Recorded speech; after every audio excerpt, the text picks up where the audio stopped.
اعوذ باللہ من الشیطان الرجیم بسم اللہ الرحمن الرحیم اللہم صلی علی محمد وعلی آل محمد۔ اللہ جل شانہ کا بے حساب کرم احسان اس ذات کا کہ جس نے ایک دفعہ پھر قرآن مجید سمجھنے کے لیے یہاں پہ ہمیں اکٹھا کر دیا۔ آج ہم انشاءاللہ 9واں پارہ سورہ الاعراف کی آیت نمبر 186 سے اپنا سبق شروع کریں گے۔ اعوذ باللہ من الشیطان الرجیم بسم اللہ الرحمن الرحیم۔ من یضلل اللہ فلا ہادی لہ ویذرہم فی طغیانہم یعمہون۔ ومن یضلل اللہ، پس جو اللہ کی کتاب اور نبی کریم صلی اللہ علیہ وآلہ وسلم کی مبارک سنتوں سے ہدایت نہ لے، یعنی جو قرآن بھی نہ پڑھے نہ سمجھے اور نہ آقا کریم صلی اللہ علیہ وآلہ وسلم کی سیرت اور سنت سے ہدایت نہ لے، فلا ہادی لہ، تو اس کے علاوہ پھر اور کوئی ہدایت کا طریقہ نہیں ہے، اور اللہ تعالیٰ نے کوئی طریقہ ہدایت کا رکھا ہی نہیں ہے۔ ہدایت قرآن سے ملے گی اور قرآن بنیاد ہوگا، اور اس کے بعد نبی کریم صلی اللہ علیہ وسلم کی سنت اور رسالت اور آپ کے حدیث سے ملے گی۔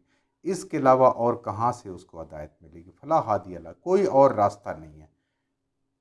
یہ معاشرے سے، بڑوں سے، بزرگوں سے، والدین سے خود سیکھ کے، اپنے طریقے سے دیکھ دیکھ کے، یہ کوئی ہدایت نہیں ہے۔ ہدایت وہ ہے جو قرآن سے ملے، جو نبی کریم صلی اللہ علیہ وسلم کی سنت سے ملے۔ اللہ فرما رہے ہیں کہ جو کوئی اللہ کی کتاب سے اور نبی کریم صلی اللہ علیہ وسلم سے ہدایت نہ لے، اس کو کہاں سے ہدایت ملے؟ اس کے لیے کوئی ہدایت نہیں، وہ ہدایت پا ہی نہیں سکتا۔ وَيَذَرَهُمْ فِي طُغْيَانِهِمْ يَعْمَهُونَ، اور اس کو اللہ تعالیٰ چھوڑتا ہے ایسے انسان کو جو قرآن سے دور، دین سے دور، اس کو اللہ تعالیٰ چھوڑ دیتا ہے۔ وہ اسی سرکشی میں رہتا ہے، وہ اسی گمراہی میں رہتا ہے اور اسی میں بھٹکتا رہتا ہے۔ ہدایت لینی ہے تو قرآن سے ملے گی، اور کوئی ہدایت نہیں ہے، ورنہ گمراہی میں بھٹکتے رہو گے۔ جو کسی غلط فہمی کا شکار ہے، اللہ تعالیٰ نے دور کی ہے اور بار بار دور کی ہے۔ یسألونک عن الساعۃ ایان مرساہا، اے نبی کریم صلی اللہ علیہ وآلہ وسلم، آپ سے سوال کرتے ہیں ان الساعۃ، ان الساعہ پورے قرآن میں قیامت کے لیے آیا کہ قیامت کب آئے گی، ایان مرساہا، وہ کب قائم ہوگی، کب واقع ہوگی، کیونکہ قیامت کا تو بہت ذکر ہے، پھر حساب کتاب کا ہے۔ اب انہوں نے کام تو کیا نہیں، دین اسلام تو لائے نہیں ہیں۔ مسلمان وہ ہے جو اپنے اعمال پہ زور دیتا ہے، بھئی موت تو کسی وقت آ جائے گی، قیامت تو آئے گی جب اللہ چاہے گا۔ موت تو آنے والی ہے نا، کسی وقت بھی آ سکتی ہے۔ تو یہ آپ سے سوال کرتے ہیں کہ قیامت کب آئے گی، قیامت کب واقع ہوگی۔ قل، آپ صلی اللہ علیہ وسلم فرما دیں، ان کو بتا دیں، انما علم عند ربی، بے شک یقیناً اس کا علم میرے اللہ کے پاس ہے۔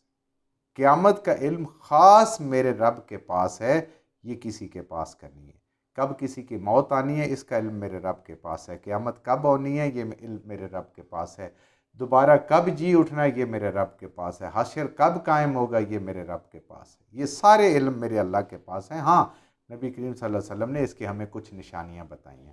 اگر اللہ نے اپنے نبی صلی اللہ علیہ وسلم کو بتایا بھی ہے تو قرآن کے ذریعے سے یہ بات ختم ہوگی۔ امت کو یہ بات، لوگوں کو، عام لوگوں کو یہ بات نہیں پتہ، وہ بتایا یا نہیں بتایا، یہ اللہ جانتا ہے، اللہ کے رسول جانتے ہیں۔ مگر قرآن ہمیں یہ کہہ رہا ہے کہ نبی کریم صلی اللہ علیہ وسلم سے اللہ کہوا رہے ہیں، اللہ خود بھی نہیں کہہ رہے، کہ آپ کہہ دیں اس کا علم خاص میرے رب کے پاس ہے۔ لا یجلیہا لوقتہا الا ہو، اور نہیں اللہ تعالیٰ ظاہر کرے گا اس وقت مگر جب یہ واقعہ ہونے والی ہوگی۔ اس سے پہلے اللہ نے اس کو ظاہر نہیں کرنا، نشانیاں آئیں گی، ان کو دیکھتے رہو اور تیاری کرتے رہو، لیکن اس کو اللہ تعالیٰ جب چاہیں گے اپنے اس کو وقت پہ اس کو ظاہر کر دیں گے، مخلوق پہ ظاہر ہو جائے گی۔ ثقلت فی السماوات والارض، اس کو بڑے شوق سے مت پکارو، بہت بھاری ہوگا، بہت سخت ہوگا، بہت مشکل وقت ہوگا۔ یہ وقت قیامت والے جب بپا ہوگی، آسمانوں پر بھی اور زمین پر بھی۔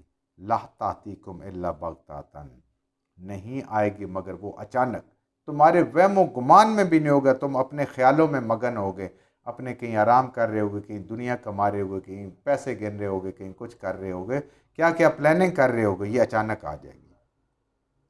یسألونک کأنک حفی عنہا، یہ لوگ آپ سے ایسے سوال کرتے ہیں کہ جیسے آپ نے اس کی بڑی تحقیق کی ہے۔ نبی کا کام تو اللہ کے ساتھ جوڑنا ہے، اللہ کا ڈر سنانا ہے، خوشخبریاں سنانا ہے۔ اس کا کام یہ نہیں ہے کہ وہ تحقیقات ایسی کرتا پھرے، بس اس کا یقین ہے، اس کے رب نے کہا قیامت آنی ہے، اس دنیا نے ختم ہونا ہے تو بس ختم ہونا ہے، جب مرضی ختم ہو جائے۔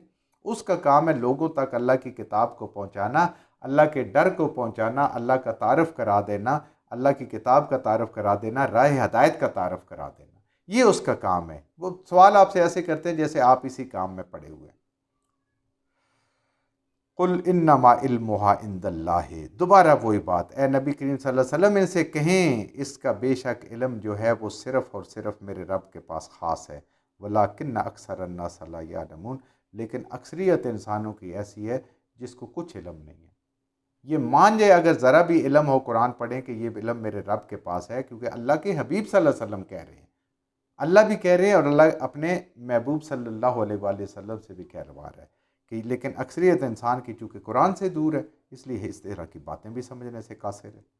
قل لا املک لنفسی نفعا ولا ضرا الا ما شاء اللہ، اے میرے حبیب اللہ فرما رہے ہیں آپ ان سے کہہ دیں لا املکو، میں نہیں مالک، میرے پاس اختیار نہیں ہے، لنفسی اپنی جان کا بھی، مجھے نبوت ملنا، میرا یہ پیدا ہونا، میرا یہ دعوت تبلیغ کرنا، یہ سب رب کے حکم سے اللہ کروا رہا ہے۔ میں اپنے نفع، میں نہیں مالک ہوں، اب کوئی اختیار نہیں ہے میرا اپنی جان کے بارے میں، نفع ولا ضرر، کسی کے کوئی فائدے کا کوئی نقصان کا، میرا فائدہ بھی میرا رب کرتا ہے جیسے ہر انسان کا کرتا ہے، اور میرا نقصان بھی اگر کوئی ہو رہا ہے تو وہ میری تقدیر میں میرے اللہ نے لکھا ہوا ہے، ماشاء اللہ جو چاہے، اللہ جو چاہے جیسے ساری مخلوق کے ساتھ کرتے میرے ساتھ بھی جو چاہے کرے، میرے پاس اختیار نہیں میں اپنی مرضی سے کروں، اور یہ اللہ نے کسی کو اختیار نہیں دیا ہوا۔ وَلَوْ كُنْتَ عَالَمُ الْغَيْبِ، اگر میں جانتا غیب کا علم، عالم الغیب، عالم الغیب صرف اللہ ہے، علم غیب نبی کو جتنا غیب کا علم دیا ہوتا ہے انسان کوئی دوسرا اس کا احاطہ نہیں کر سکتا کوئی بھی، اور امام الانبیاء کے علم کا غیب کا احاطہ کسی انسان کے بس کی بات نہیں ہے، لیکن وہ اللہ جانتا ہے، اللہ کے نبی جانتا ہے، اللہ جو چاہتا ہے جتنا دیتا ہے اپنے خزانوں میں سے، لیکن خزانے میرے رب کے، تو میں عالم الغیب نہیں ہوں کہ سارے کے سارے خزانے میرے پاس ہیں، اور اگر ہوتے لَسْتَكْثَرْتُ مِنَ الْخَيْرِ، تو میں بہت ساری خیر جمع کر لیتا، وما مسنی السوء، اور نہ مجھے پہنچتی برائی، اگر مجھے ایڈوانس میں پتہ ہوتا میں ہر تکلیف سے، ہر برائی سے، ہر پریشانی سے بچ جاتا، اور اپنے لیے بہت ساری خیر اکٹھی کر لیتا، اپنے لیے بہت سارے فائدے دنیا کے میں وہ اپنے لیے جمع کر لیتا، اور سب سے بڑا فائدہ کیا ہوتا ہے میں سب کو ہدایت دے دیتا اگر یہ میرے بس میں ہوتا۔ کیوں؟ نبی کو تو آخرت کا پتہ ہے نا، صحیح انجام کا، صحیح اس کا تو علم ہوتا ہے۔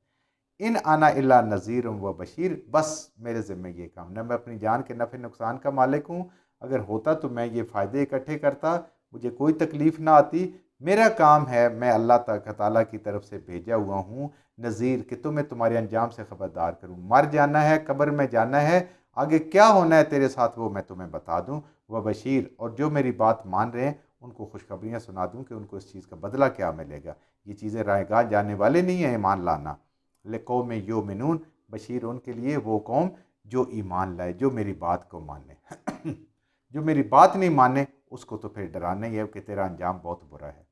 ہو واللہ جی، اور وہی صرف وہی ذات ہے خلقکم، جس نے تم سب کو پیدا کیا من نفس واحدۃ، ایک انسان ہے، پیچھے بھی ہم نے پڑھا تھا، پھر اللہ تعالیٰ نے پورے انسانوں کو ایک انسان سے پیدا فرمایا، یہ کسی جانور سے ترقی کر کے نہیں بنا، جو کہہ رہے ہیں وہ خود جانور ہوں گے، اللہ تعالیٰ نے انسانوں کو انسان سے پیدا کیا اور خود اپنے دست شفقت سے پیدا کیا، آگے انشاءاللہ ہم قرآن میں اس چیز کو پڑھیں گے بھی سے۔ وجعل، اور پھر بنایا، منہا اسی میں سے، اس ایک آدمی سے یعنی آدم علیہ السلام سے، زوجہا اس کا جوڑا، لیسکن علیہا تاکہ وہ آپس میں سکون سے اطمینان سے رہیں۔ اللہ تعالیٰ نے ایک انسان سے، آدم علیہ السلام سے نسل انسانی چلائی، اما ہوا بھی، نبی کریم صلی اللہ علیہ وسلم کے مبارک حدیث کا مفہوم ہے کہ آدم علیہ السلام کی اللہ تعالیٰ نے آپریشن کیا، ایک پسلی نکالی اور اس سے اما ہوا کو بنا دیا، وہ بھی انہی سے بنی۔ تو ایک انسان ہے جس سے سارے انسان بنے، آج اتنی دنیا کی 8 ارب سے زیادہ آبادی ہو گئی ہے، اور ان کی بیوی، ان کا جوڑا بھی اسی سے بنا، تاکہ وہ سکون سے رہیں، اطمینان سے رہیں، جوڑا مکمل ہو گیا۔ آج بھی دیکھیں گھر سے بڑی کوئی اطمینان کی جگہ نہیں، ہر بندہ کہتا ہے بس گھر پہنچے کسی طریقے سے، گھر پہنچے کسی سے، بچہ ہو، بڑا ہو، عورت ہو، مرد ہو، ساتھ، یہ اللہ تعالیٰ کا دیا ہوا سکون ہے۔ فلما تغشا حملت، پس جب ڈھانکا مرد نے اس عورت کو تو اس نے اٹھا لیا، حملاً ایک بوجھ، خفیفاً جو بڑا ہلکا تھا، یعنی ابتدائی بوجھ۔ اللہ تعالیٰ میاں بیوی کے حقوق بات کر رہے ہیں کہ جب انہوں نے اپنے حقوق کو ادا کیا تو اس عورت کو حمل ٹھہر گیا جو شروع میں بڑا ہلکا سا ہوتا تھا۔ مرتا بہی، وہ اس کو ساتھ لے کے چلتی ہے، ساتھ بڑا ایک چھوٹے سے دو جراثیم ملتے ہیں اور اس سے پھر ڈیولپمنٹ شروع ہوتی ہے اور آگے بات ہو رہی ہے، تو وہ اس کو لے کے چلتی ہے۔ فلما اسقلت دعوا اللہ، اور جب یہ بھاری ہو جاتا ہے، بوجھ بڑھ جاتا ہے، وہ گوشت کا لوتھڑا، پھر اس کے بعد انسان کا بچہ جب پیدا بن جاتا ہے تو پھر وہ اپنے رب کو پکارتے ہیں دونوں میاں بیوی، ربہما، اے ہمارے پروردگار، میاں بیوی دونوں، لئن آتیتنا، اگر تو دے گا ہم کو، صالحاً، پورا تندرست مکمل ہاتھ پاؤں سب چیزوں سمیت، لنکونن من الشاکرین، تو ہم تیرے شکر گزار بندے بن جائیں گے۔ اللہ اگر تو ہمیں عطا فرمائے گا صحیح سالم اولاد تو ہم تیرے شکر ادا کریں گے کہ تو کوئی دینے والا، یہ تو ہی ہے، تیرے علاوہ کوئی دے نہیں سکتا، تو ہی ہمیں دے رہا ہے۔ یہ مشرکین بھی یہ بات مانگا کرتے تھے، یعنی مشرکین بھی یہ مانتے تھے کہ یہ معمولی سے حمل سے لے کر بچے کی پیدائش تک یہ سب کے سب میرے رب کی دین ہے، اللہ کے علاوہ کوئی اس کو کر نہیں سکتا۔ تو وہ کہتے ہیں کہ ہم اس کے تیرے شکر گزار بندے بن جائیں گے۔